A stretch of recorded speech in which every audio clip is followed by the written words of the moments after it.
Again, we always want to attack defenses different ways. It starts with run and pass. So when you are able to run the football and control the line of scrimmage, so much of that helps your passing game, helps your protection. You're going to get some favorable coverage looks to throw at. So again, every time you break the huddle, if you can attack different ways, starting with run and pass, running different ways, throwing it to different guys, that's when you're at your best.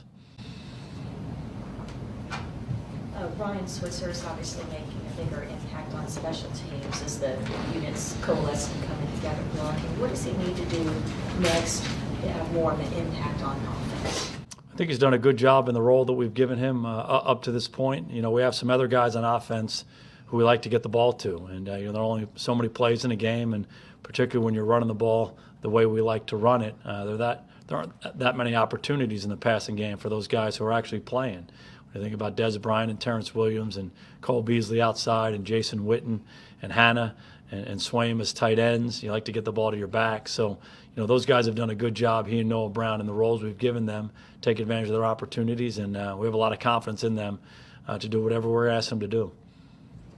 Dak and his hand injury, does that limit him in any way this week? And as a quarterback who's had a bruised hand, I assume at some point, is it just the grip control? I mean, what are you working with there? Don't anticipate that being a real issue. We'll see how he practices today. You know, he did a good job in the game coming back and just being able to play through it, and we think he's going to be functional, and we'll see today. But you know, like you said, the biggest thing is gripping the ball and being able to throw it the way you want to throw it naturally. But he's a tough guy. He's a physically tough guy. He's a mentally tough guy. So we don't anticipate it being a big problem today. Aside from the production, obviously, you get when he plays, what else do you get from Sean when he's on the field? It starts with that production. He's just around the ball a lot, both in the run game and the pass game. But like you said, it goes beyond that. His leadership, his ability to communicate, you know, get everybody aligned, handle, you know, the different situations that come up in a game, whether it's a unique personnel group or unique formation. He's a very good communicator and does a good job getting everybody, you know, where they're supposed to be, doing what they're supposed to do. He's a really well-respected leader by how he plays, how he prepares, and ultimately the production that he has, but also because of the kind of guy he is.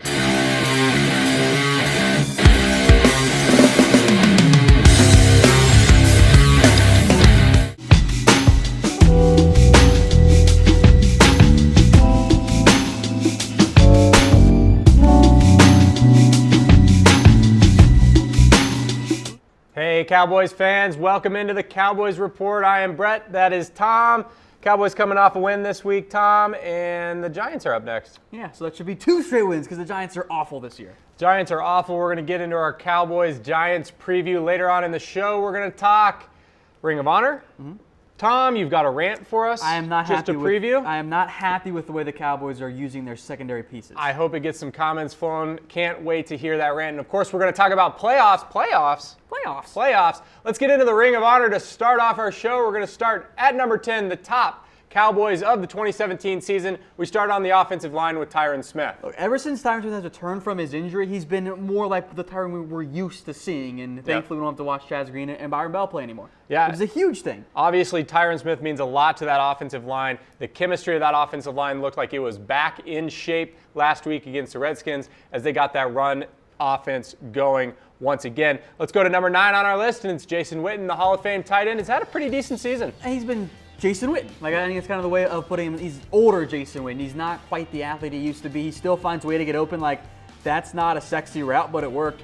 Like, that was a simple angle route. He got open for the score. It's just easy. He always finds his way to get open. If you're going to have one catch, you might as well go for a TD, right? Speaking of people that need to find their way to get open, we go to number 8 on the list, and that's wide receiver Dez Bryant. I wish Dez would find ways to get open like Jason does. You know, is this one of his better games all season? Because I kind of think it was. 7 catches, 61 yards on a TD. He was only targeted a few times there. I think that was pretty key, the way he played and the efficiency that he played with. I frankly thought this was one of Dez's better games, and I was very pleased with how he played. I thought they stepped up when he needed to. I thought they did a better job of getting Dez inside routes to get him the ball. And then, of course, you know, the touchdown, he did what he does, and he went up and got a ball, but it wasn't a high-percentage play by any means. Dez is one of the best 50-50 ball receivers in the NFL. Phrasing? Yeah, I know. I was trying to figure out how to not make it sound too gritty. So, but when it comes to jump balls, that's better. Dez Bryant is one of the best ones in the NFL, and I am glad the Cowboys aren't relying on that, because in weeks past when Dez has struggled, it's the same reasons. It's that the Cowboys don't run slants, they don't run different route combinations. They say, hey, let's go ahead and throw a jump ball fade to Dez Bryant on 1st and 10. Yeah. And that's where the issues arise. They didn't do that against the Redskins. I hope that continues to be the case all year long. Yeah, you got to keep finding ways to get Dez the ball. I think he's just going to be a little bit different at receiver, and that's okay.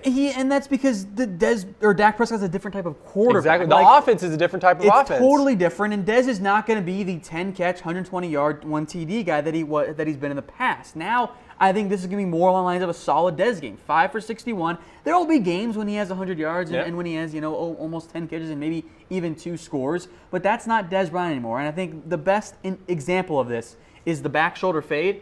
Dak Prescott and Dez Bryant don't have that going. Yeah, they got to get it going. They don't have it. When Dez and Tony ran that play, when it was, from the 3-yard line, Dez runs straight and turns to the outside away from the defender, it worked like 85% of the time. Well, and you've heard Tony Romo talk about it on CBS broadcasts when he's done the Cowboys games a couple of times.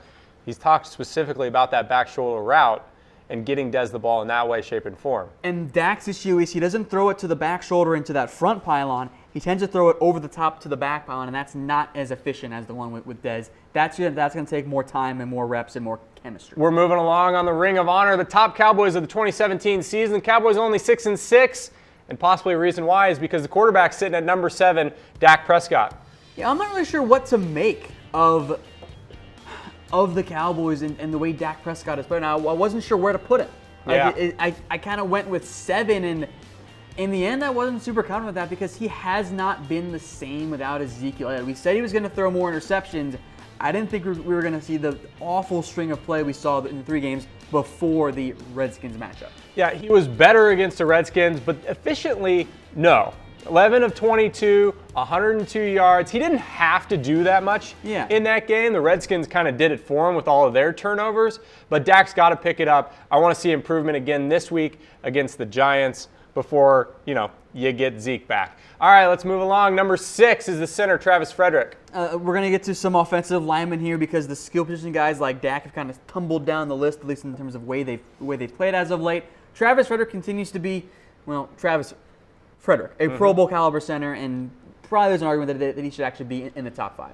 Number 5 is Zack Martin, and you could also argue that Zack Martin needs to be higher on the list because the one game he missed, Cowboys offense looked horrendous. I think when it comes to Zack Martin, I think he's been the Cowboys' best offensive player overall, including the skill position players. But as we know, Brett, the skill position guys are sexier. They make more of a tangible impact. They don't call those guys on the offensive line the big uglies for nothing. Let's move along. Number 4 on our Ring of Honor, the top Cowboys of the 2017 season.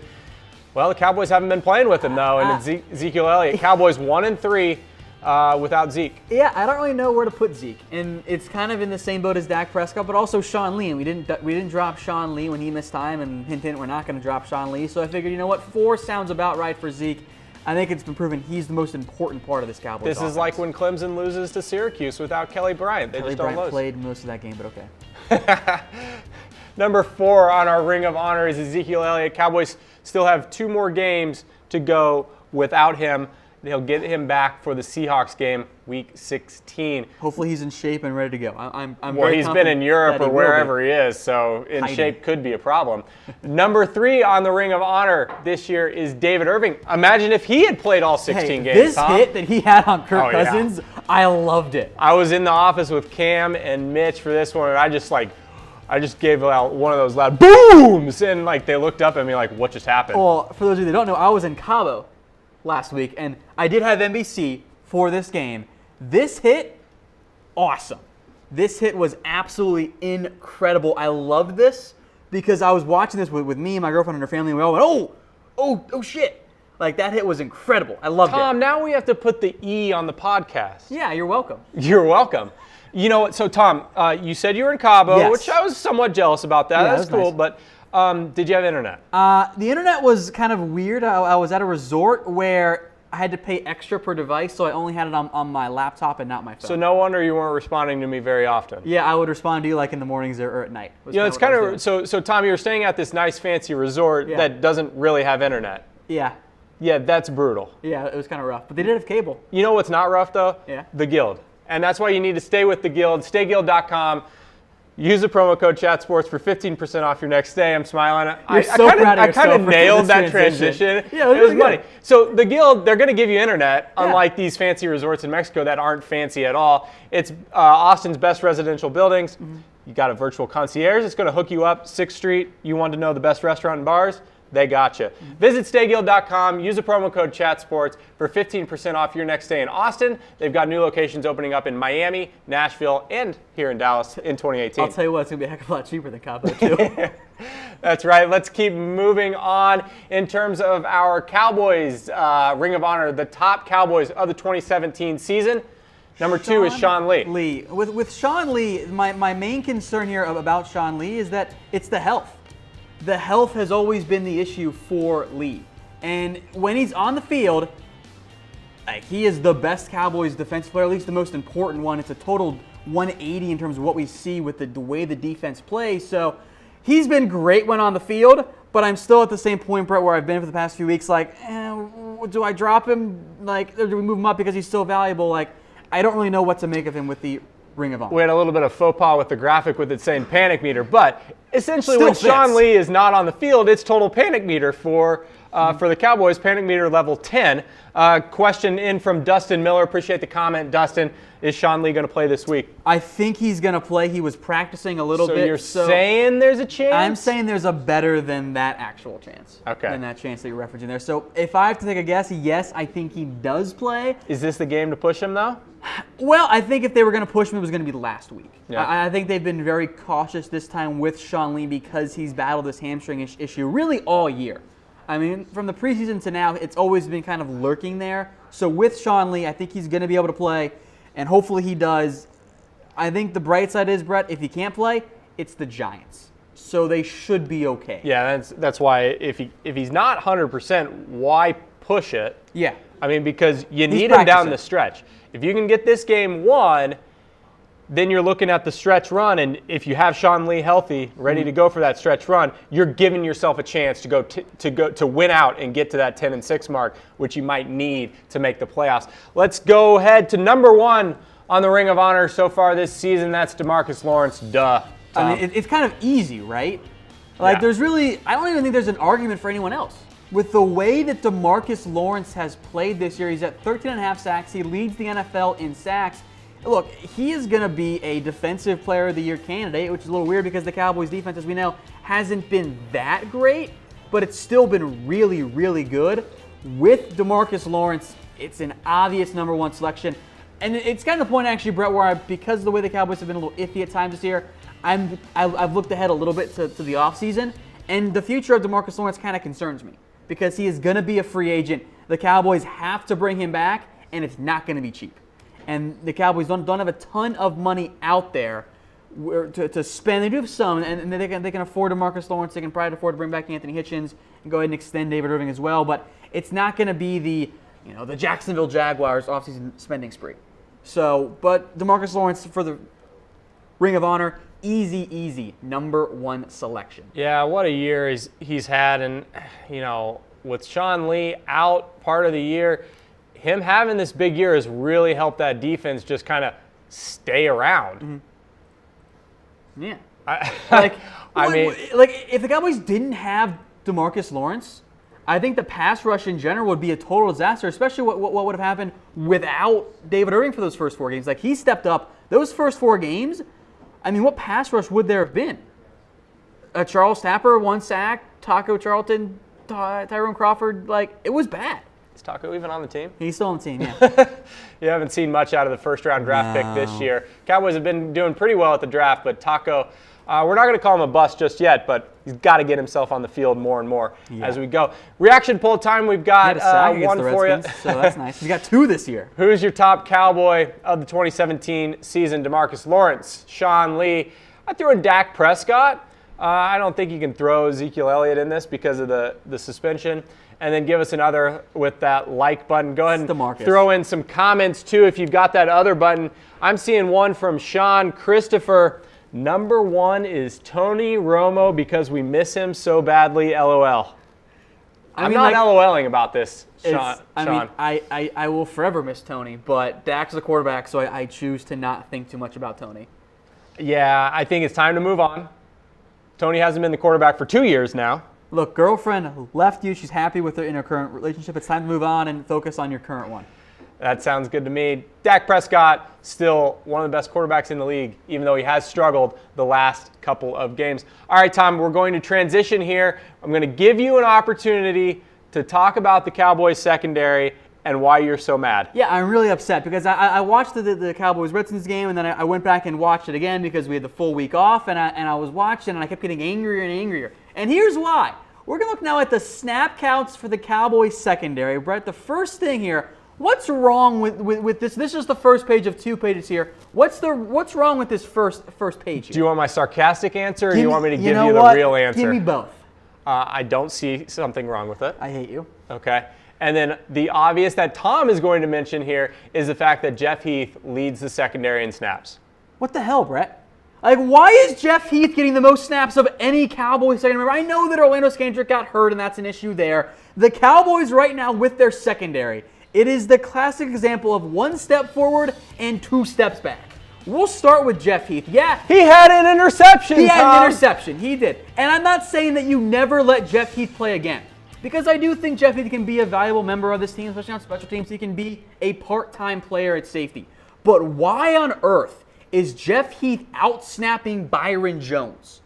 I don't understand. And the reason why the Cowboys gave Byron Jones less snaps, we'll move to the second page here as well of our snap counts here of with Byron Jones. The Cowboys wanted to give more snaps to Kayvon Frazier. They talked a lot about Kayvon Frazier last week. So Frazier gets 21 snaps, and he and Byron Jones more or less split time. And I don't get that for a variety of reasons. We'll focus on the safeties. I'm going to go off on the corners as well. Byron Jones, when the Cowboys drafted him, Brett, was a freak athlete at corner and at free safety. He can play both. The Cowboys love to have him guard tight ends. But with that, the Cowboys are now making this free safety cornerback into a strong safety. It's not where he thrives. I don't understand what the Cowboys are doing with Byron Jones. They've essentially said, hey, we're going to make our free safety and / corner into a strong safety, and now we're angry at him for not playing well because we're playing him out of position. I don't understand it. Tom? You're taking your best secondary player, your best one overall, and you're not using him remotely right. I don't know what to say to you, Tom. Thank you. I'm going to pull up a means I reaction win. poll with Lena here. What should the Cowboys do with Byron Jones? You seem to have all the answers. Yeah, Give it to us. I do have all the answers here. Right, Brett? You start him at free safety. This is not that hard. The Cowboys are making this way more difficult than it needs to be. Maybe the injuries are a factor there. I think they've definitely been a factor, Tom. You can't discount the injuries to that secondary this year because you've got a lot of youth in that secondary that couldn't get on the field very early. Chidobe Awuzie, prime example. And so, You're killing me right now. A lot of rotates coming in on the votes. There were a lot of starts at the beginning. I will give you that much. Better. So with Byron Jones, you have to start him. And that's my main point there. Like, he is I know he has not played that well this year. That is not a product of the level of talent Byron Jones has. He was great last year. The issue is the Cowboys are taking a round peg and trying to jam it into a square hole, and they're getting upset with the peg for not fitting properly. Is it a square peg in a round hole? It is. Either one works. Totally butchered it. Either way, all right? So we have the snap counts here again. I am so glad. We'll start with a positive thing here, Brett. Chidobe Awuzie, the Cowboys finally started him. I was yelling for weeks on this show to do it, and he looked incredible. Yeah, he had a good game. I was so pleased with Awuzie because I wanted to see how he looked like as an outside corner. I knew he could play the nickel. I knew he could contribute at safety if needed. I thought he was fantastic as an outside corner, something that, frankly, Brett, and we're going to talk more about this, the Cowboys, I don't love the way they're using their outside corners, or their corners in general, because we'll head now to the second page of the snap counts. We mentioned Heath and Awuzie. Scandrick's hurt. He's probably not going to play this week, so we'll talk more about that in a little bit here. Xavier Woods, Brett. The Cowboys drafted him as a free safety, and they are playing him as their nickel corner at the expense of Jordan Lewis, who for a good portion of this year when Orlando Scandrick was hurt, was the best corner the Cowboys had. Like, why is Woods playing nickel corner when Jordan Lewis is the perfect nickel corner? He can play outside. I'm impressed by that. Lewis is the nickel guy. Why is Woods playing at corner? What the Cowboys have done, Brett, is they're sacrificing Jordan Lewis snaps to give them to Jeff Heath. When Jordan Lewis was the best corner early in the year, too. And I think that maybe he's not the best secondary guy or maybe he is the best corner outside of Awuzie right now. Because Frederick, by the way, folks, has not played that well. He has had issues. So I think that the way the Cowboys, they have all the pieces in place to have an actually pretty solid secondary. And instead, they're using them in different positions. And this is actually kind of an issue, I think, across the board with this Cowboys defense. I haven't talked about the defensive line because it's been really good this year. But I think one of the bigger ones is the Cowboys have a 3 technique in Tyrone Crawford playing defensive end. He's actually done pretty well. A 3 technique in Malik Collins playing 1 technique, and it's hurting their run defense. The Cowboys have this issue of we're going to put not even really our best guys on the field. We're going to put this assortment out and not use them in the proper way, and it ends up hurting them in the end. And I don't get it. I just don't understand it, Brett. Well, here's my biggest take, Tom. I think injuries have played a huge factor in all of this. It's kind of like what the Cowboys faced with the offensive line as well. The chemistry of the offensive line really has gone through some rough patches, has been up and down this year due to the injuries. I think the secondary has a twofold factor related to the injuries. One is that chemistry. The second is the youth. Yes. And when those young guys haven't been able to get on the field because of those injuries early in their career, it's really taken them some time to get going. Let's go to a few comments here. Donald Weaver coming in and says Byron Jones is scared to tackle. I don't know about scared, but I agree with Donald's overarching point here that Byron Jones does have issues in run support, which is why I don't understand the Cowboys' decision to put him in the box. That's not what he is. Kayvon Frazier is solid against the run. So I think what the Cowboys should be doing is, you're going to keep Jones at safety, put him at free safety, let him be the true guy that he is, and then allow Jeff Heath and Kayvon Frazier to switch in the box. Frazier is not good in coverage. Heath is passable. So split Heath and Frazier snaps. Don't split Jones and Frazier snaps. It doesn't make any sense to me at all. Yeah. It's just the logic isn't there for me. Because Jeff Heath is not that good. All right, I'm scrolling through these comments. Going to go to a couple more. It looks like our graphics are having trouble updating. We'll go to Sean Christopher here. I would like to see the Cowboys try Byron Jones at corner, opposite of Chidobe. Frazier and Heath at safety, Brown the nickel. Oh, is he talking too crazy? Sean, you are so close to being exactly right, but I love your sentiment there. So we're going to get to this here. This is great. Sean has the exact right idea. So let's get to our depth. So Sean's redeeming himself. Sean's my boy right now. After his Tony Romo comment. Sean's my boy right now. All right, Sean, we're going to go to Tom's depth chart because you have basically said almost what Tom has in terms of how the Cowboys depth chart should look here. So here's how the depth chart currently looks. Chidobe has been starting as the team's left cornerback, Skandrick at the right. Now, Skandrick's hurt right now. He's not going to play this week. He hasn't been officially declared out. He's got a transverse back fracture, Brett. Are those words? Yes, a transverse process fracture in his back. He's going to miss at least a game. That's what Romo had in 2014 when he only missed the one game and then came back. So Skandrick is the starter right now. Xavier Woods, for some reason, has been the team's starting nickel corner. That has left Jordan Lewis as the number 4. And I really don't like that. It's resulted in Anthony Brown being benched, and I actually disagree with Sean. I'm not super a fan of the way Anthony Brown has played. I'm glad he was benched. Here's, though, how it should look, and we'll get to the cornerback situation here, because he's right. Byron Jones, I want to see him play at corner, because he did it at UConn. He isn't a great tackler, but frankly, Brett, he is the best coverage guy the Cowboys have on their roster. So put him at corner, Awuzie, Byron Jones, Jordan Lewis becomes your go-to nickel corner. And I know that Lewis can play on the outside, but when the Cowboys draft him, he's their new nickel. Because that's his best position. I think he will thrive in the nickel role. That leaves Anthony Brown as your top backup. You'll cut Skandrick after this year because he's gone, Brett. He's not coming back. His salary, the way he's played, I'd be stunned if he comes back. You promote Marquez White from the practice squad. He is now your number 5 corner. And the good news is Lewis, Brown, Awuzie. All 3 of those guys have the ability to play inside and outside.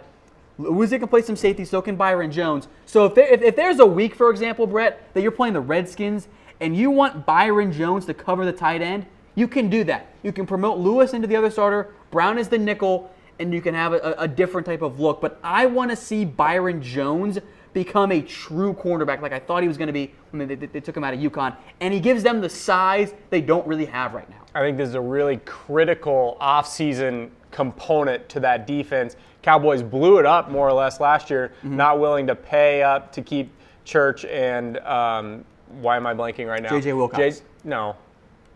Brandon Carr and Morris Claiborne. Yeah. They Thanks. didn't keep. Right. Wilcox No, that's not who I was looking for. Oh, okay. Sorry. Whoa.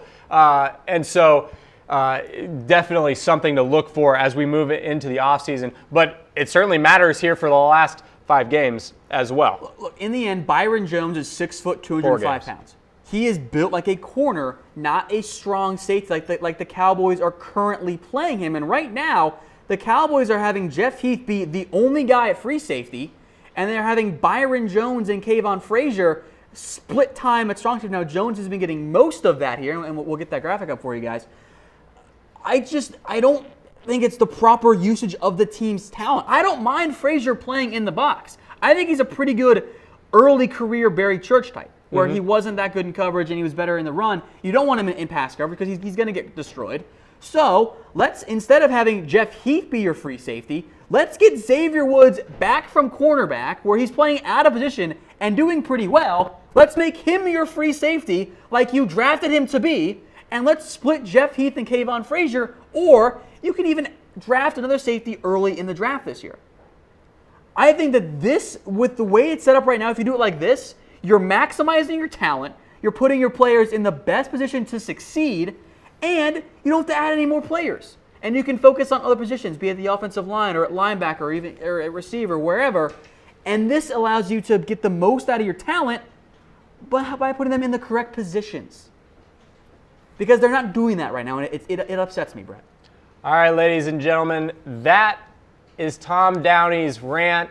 Question for y'all: who wore it better, Tom or Jason Garrett, the Cowboys polo? This was my birthday present. Oh, okay. Yeah. Tom had a birthday. He is now 35 years old. Okay.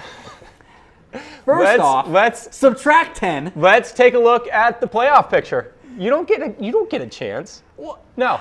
Let's take a look at the playoff picture. You don't get a chance. Fine. I'm 25, by the way. You just got to rant about the secondary. That's fair. That's fair. You don't get a chance. You let me go off. You don't get a chance to refute whether or not you're 35 or not. Okay. Tom Downey denies that he is 35 years old. I disavow. Here's the NFC playoff picture. Division leaders: Vikings and the Eagles at 10-2, Rams and the Saints at 9-3, wild card Seahawks and Panthers at 8-4, Falcons leading the in the race folks, and then the Cowboys with the Packers and Lions at 6-6. Very, very key loss by the Philadelphia Eagles this week. Tom, frankly, the Cowboys needed the Eagles to just keep winning. That would have been perfect because then the Seahawks are sitting at 7-5 with a game against the Cowboys coming up, and that allows the Cowboys to kind of control their own destiny against Seattle. They don't have that now. Even if they beat Seattle, they send them to lose another game to even to give themselves a chance there. So with that loss, that really hurt the Cowboys, and I think in particular of making the playoffs with 9 wins. Yeah. And this is what concerns me overall about the NFC. If this is the AFC, Brett, I think the Cowboys are making it. The AFC's a mess this year, but the NFC, you've got 2 teams with 10 wins, 2 teams with 9, and 2 with 8. Now, the good news is there is some infighting here that's going to go on, namely in the NFC South, Seattle, Carolina, Falcons, all have some games left. Seattle has to play the Rams one more time. But I am concerned about this. But they just swap, more or less. So. Yeah, and I think that would give them an issue. You want the Rams to win, and I don't know if they're going to win that game. Right. But I think if you're the Cowboys right now and you're sitting at 6-6, if you're going to actually make the playoffs, you must win out. You will not make it if you win 9 games, because I think there's a pretty good chance that either Seattle or the Panthers finish with 9 wins. And by the way, Brett, in particular, the Detroit Lions, their schedule is so easy. They have a very good chance of winning 10 games this year. And then you look at a team like the Cowboys, for example, their schedule is not that nice to them with what they have to do. I think they're going to beat the Giants. I'll tease that now once because we're going to talk preview here, in a little bit. They're going to win that game. But Raiders, Seattle, Philadelphia, with all of those teams playing for quite a bit, That's a tough gauntlet to go and defeat. I think they can go 2-1, but that might leave them a game short. Yeah, I think Week 17 obviously depends on where the Eagles are at in home field advantage. And this is where they also losing to Seattle hurts the Cowboys because now the Eagles are probably going to have to play for something. Yep, and they will. So you got the Giants at Oakland. The Raiders have been maybe not so up, but they're currently up at 6-6 and tied for first place in the AFC West. Imagine that, 6-6 and tied for first in your division. How nice would that be? That's where the Cowboys could be if they were in the AFC West this year. The Eagles weren't that Reaction poll time. What will the Cowboys' record be this season? Tom, at least you didn't put 6-10 on there. Yeah, I went with 7-9 instead because they're going to beat the Giants. Like, come on, that's going to happen. Like, I feel super confident saying that. Hope so.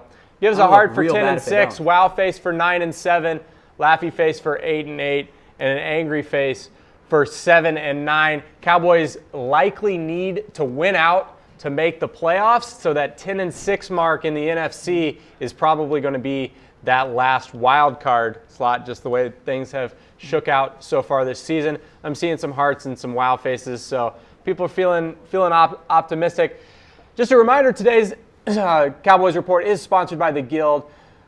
Visit stayguild.com. Use promo code CHATSPORTS for 15% off your stay. The Guild is a new concept in hospitality and located in Austin, Texas. If you're taking a trip to Austin, and you do, Tom. Oh, I'm going to. It's an awesome city. You need to stay with the Guild luxury lodging at the best residential buildings in Austin. Use that promo code CHATSPORTS for 15% off your stay when you visit stayguild.com. Tom, let's get into it. It's Cowboys-Giants preview time. Cowboys beat the Giants earlier this year, 19-3.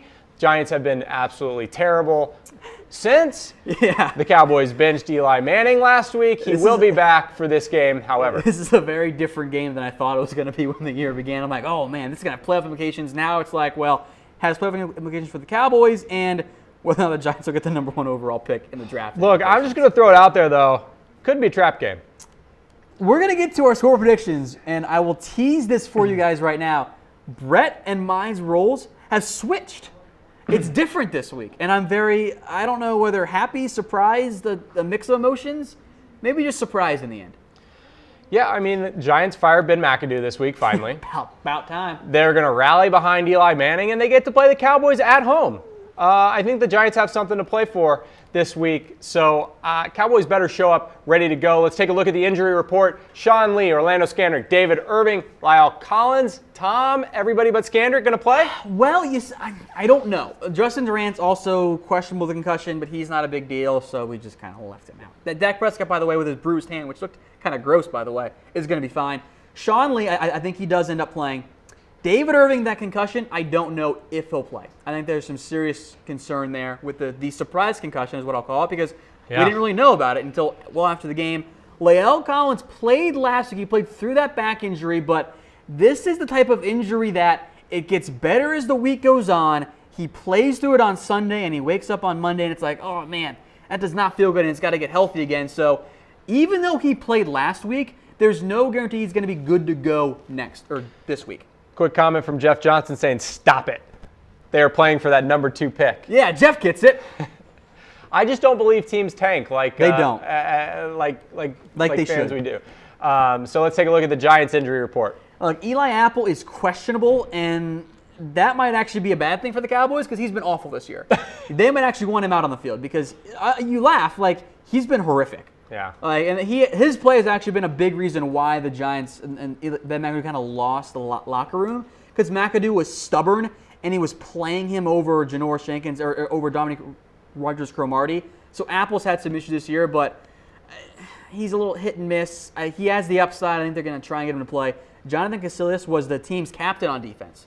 He has now been placed on IR. He's out for the year. Sterling Shepard has battled injuries. He is questionable with a hamstring injury. If he can't go, Brett, the Giants are riddled with problems at receiver. It's Roger Lewis and Travis Rudolph and they kind of have players that you think I will make up. They kind of have been all season long. It's been a rough season in the Meadowlands for the New York Giants, and the Jets are there too. It is the likes of Tavares King and Khalif Raymond out there at receiver. I did not make any of those players up. And then Chad Wheeler has been getting some run at tackle. He's awful. He has a concussion. He might not play. If he doesn't go, it'll probably be Bobby Hart, which also isn't a good thing for the Giants. All right, seeing a few predictions coming in the comment section. Get those in. We'll get to them here in just a little bit. We'll go to our keys of the game next. Tom, we're going to start with attacking the right side of the Giants' offensive line. I just teased it there with Chad Wheeler. He is the right tackle. He's the rookie from USC. He has a concussion. He might not go. If he does, and that means Bobby Hart's going to play. Either way, both those guys are not good. Like, those two have serious issues in terms of the way they play, which sets up perfectly for Demarcus Lawrence. He torched the Redskins. I expect more of the same. He also torched the Giants pretty good the last time they played. He's going to have a big game. And then I think David Irving, I think you line up Irving frequently next to Demarcus Lawrence, because as of right now Justin Pugh might return for the Giants to probably take over the right guard spot. He could play some tackle too. But John Halipio is the right guard. That's a real person, Brett. He is bad. So the Cowboys at right tackle and right guard need to attack the Giants. They'll have success. Eli Manning is not mobile. The Cowboys should have a bunch of sacks in this game. All right, key number 2, Dez Bryant steps up again? Well, I think he was good last week. Okay. And remember, Janoris Jenkins is on IR for the Giants. So that matchup favors Dez. Dominique Carter-Cromartie is solid, but he's no Janoris Jenkins. If Eli Apple can or can't go, either way, I think the Cowboys will have advantage targeting away from DRC. I think this is going to be a big Dez Bryant week. He doesn't like playing the Giants. He doesn't like them. He also really doesn't like Janoris Jenkins. Those two tend to jaw each other. Yep. Now there's no Jenkins. I think Dez is sitting in practice and in meetings with me going, hey, feed me. I was kind of Don't force me, but feed me. I was kind of disappointed with the Dez Bryant, Josh Norman lack of jawing back and forth this week. I feel like they're just buddies now because they do the Samsung commercials. I think they're secretly friends. Yeah, they're secretly bros. Do they make up secret plays like Tony Romo and Jason Witten, though? I mean, that's Tony Romo, Jason Witten, secret plays like, hey, just like kind of roam around and you'll eventually get open because no one can guard you apparently. Hey, Lena, do you have that Tom puts a big Dez Bryant game as a key to the game counter for me? I've done she's got it at 10. Okay. All right, 10 of 13 weeks, Tom says, I think this is going to be a big Dez Bryant game. Tom. I'll point out when I say that, I'm normally right. I don't always say that. If you've said it 10 of 13 weeks, you're not normally right. That's different. I've often put him on keys to the game, but I haven't always said it's going to be a big Dez Bryant week. All right? All right, key number 3. Good Dak Prescott shows up. And that means no turnovers more than anything else. This isn't cheating, right? Like, I know last year I put the quarterback on here a lot. Yeah, it's not cheating right now. No. Okay, because I don't want Chargers Dak Prescott right now. Yeah. I need, early season Dak Prescott or even Redskins Dak Prescott. I'll take Redskins Dak Prescott. He didn't turn the ball over, didn't need to do too much. But the good news is, that also means run game shows up. Yeah, well, I've kind of felt like run game I'd overused that this year, so I went with Dak instead. All right. Tom is so concerned with his keys that I'm going to give him a hard time about it. Yeah, I am. I am a little concerned. So you're keeping me on my toes, so thank you for making me do a good job, bro. I let you rant and rave about the secondary the whole time. It was fun. I had fun with that. So those are I'm also right. Those are 3 keys to the game for the Dallas Cowboys. Attack the right side. Dez Bryant and good Dak Prescott. Let's get into some players to watch. Tom, we have to start with Sean Lee this week. He could return, and we know that's a big deal to the Cowboys defense. I think he will return. Now, it's still early in the week. He's practiced, though. I think all the signs point to this being the week Sean Lee returns. And if that's the case, look, the Giants' offense is bad to begin with. And with Sean Lee on the field, this is a top 15 Cowboys defense, if not top 10. Which is kind of weird to say, but that's what all of the numbers have pointed to us of late for the Cowboys. So I like Sean Lee. I think this is the week he returns, but I also want to watch how he plays. Because it's not easy to come back when you've been gone for, let's call it a month in reality. I mean, he barely played against Atlanta. He's been gone for a month. Yeah. Let's see how he fares. Let's see what exactly his shape is in. I know Sean Lee is almost always in shape, but it's a little different coming back from being in shape to being in game shape when you've missed a month. Yeah, definitely. Unless you're David Irving, when apparently it makes you better. Boxing, man. I guess so. Hopefully Sean Lee's been boxing. Player number 2 to watch for the Cowboys this week is Byron Jones. Tom just talked a lot about him. I want to move him to corner. This is a perfect week to move Byron Jones to corner. I don't think the Cowboys are going to do that, unfortunately. Skandrick's not going to play. You've benched Anthony Brown for a reason. He hasn't played well. Yeah, he had the interception in eight snaps, though. It was kind of a fluke interception. It went right to him. Byron Jones, I want to see him at corner. Man. And it is efficiency. I want to see him at corner. I want to see him matched up against receivers. And what a week to do it. Yeah. Against let's call it what it is, an awful Jets receiving corps outside of Sterling Shepard who might not play. So I want to see Byron Jones get work at corner. You can put Xavier Woods at safety. You can put Jeff Heath at safety still. I'm okay with that. No Skandrick. Put Byron Jones out there. I would rather see Jones at corner right now than Anthony Brown, who I like, but I think is still more of a backup rotational corner. All right, one more Cowboys player to watch for this Giants matchup, and that's Terrence Williams. So I almost went with Jason Witten. Yeah, well, but it's too obvious because he always torches the Giants. I know that Jason Witten is going to have a lovely game this week because the Giants can't guard me if I was a tight end. They just can't do it. For whatever reason, they see a tight end and they just fall apart on defense. You know, on the flip side, offensively, they hadn't really done much with the tight end until they finally drafted one this year. Exactly. So and he hadn't had that good of a year. For a rookie, he's actually been fantastic. But anyway, Terrence Williams. No Janoris Jenkins. I would assume DRC is going to be matched up against Dez Bryant more often than not. That, in theory, leaves Eli Apple or any of the other Giants corners who, frankly, really aren't that good unless you like Ross Cockrell, which, hint, you shouldn't. So I think that Terrence Williams should be able to thrive. We'll see if he actually does, though. Brings up another reaction poll. Who will lead the Cowboys in receiving yards against the Giants? Tom is saying that Dez Bryant, Terrence Williams, and Jason Witten are all going to have amazing games. So you better click the button. I said that Terrence has the chance to have an amazing game against the Giants. I'm not sure that he's going to.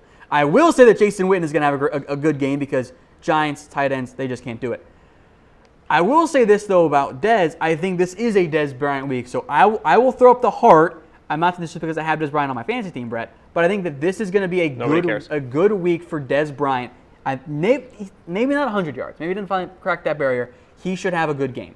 Look, you know the key to getting Dak Prescott going, other than the running game, which is the most obvious, but it's finding Jason Witten and Cole Beasley. And if you can find those two guys, it just opens up the field to get the ball to Dez or Terrence on the outside. That's always the key for me. You know what surprises me? T-Will is winning. T-Will is winning. There have been a ton of wow faces. All right, I like it.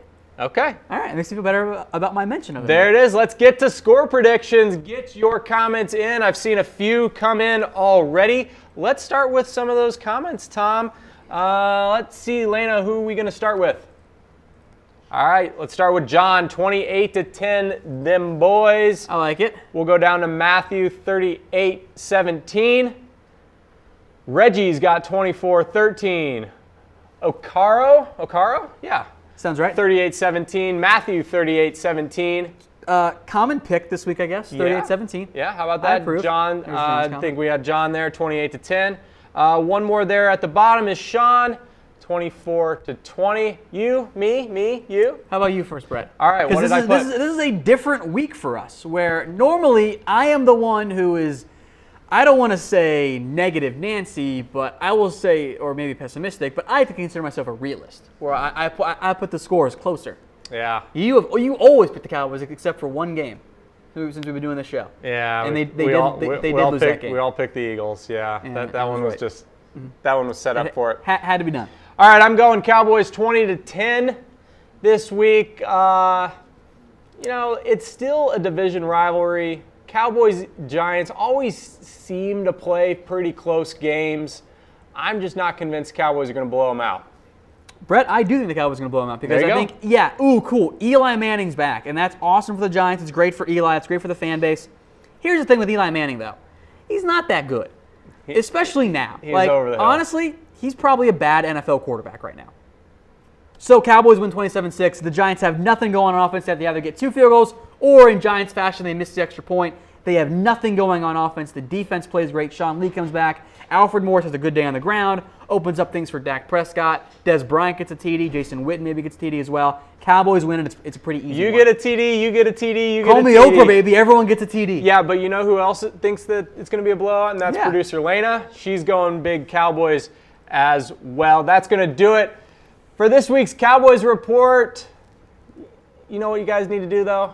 Before we sign off, go visit stayguild.com. Use that promo code ChatSports for 15% off your next stay when you visit Austin, Texas. They've got new locations opening up in Nashville, Miami, and Dallas in 2018 as well. So that's stayguild.com, a new concept in luxury hospitality.